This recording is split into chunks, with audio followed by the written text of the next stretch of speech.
And so he grabs the gallon of milk and he comes inside. And I have permission to share the story. I asked him if he'd let me share it this morning.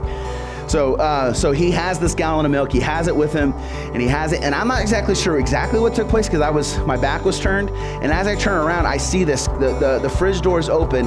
Caleb has the other gallon of milk in his hand, and the full gallon of milk, right, the one that he brought in from the grocery store, is somehow in the air.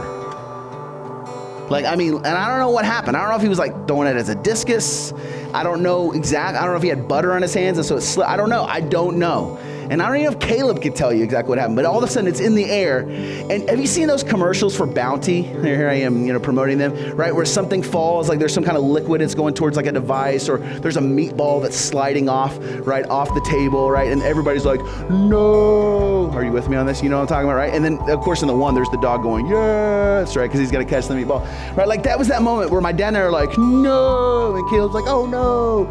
And that thing just, and it explodes all over our kitchen. I mean, just,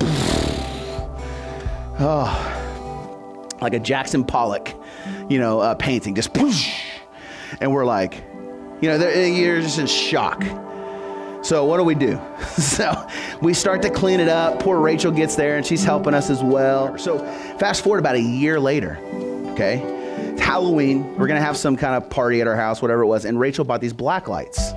So I'm just playing around with them or whatever, and I turn on the black light and I see like these like streaks like all over our kitchen, right? Specifically on one specific wall, and it was a lot of streaks. And what we realized, I was like, what is this? Like, what the heck? I was like, is our roof leaking? Which it probably was, but that wasn't what it was, okay? And we were like, what is this? And it was the milk. Right? We couldn't see it, right? It had dried. We could smell it at one point, but we really didn't know where it was coming from. But the light exposed, right, where the milk was. And so, of course, then I called Rachel and she helped me clean the walls. So we did it right, okay?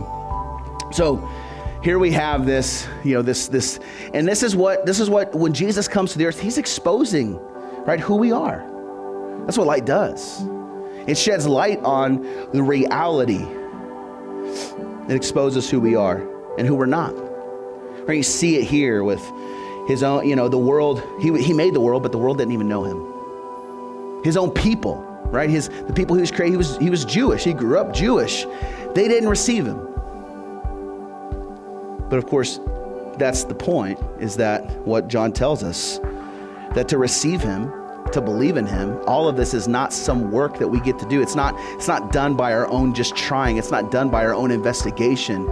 It is not done by our own flesh. It's done by the will of God, not of man.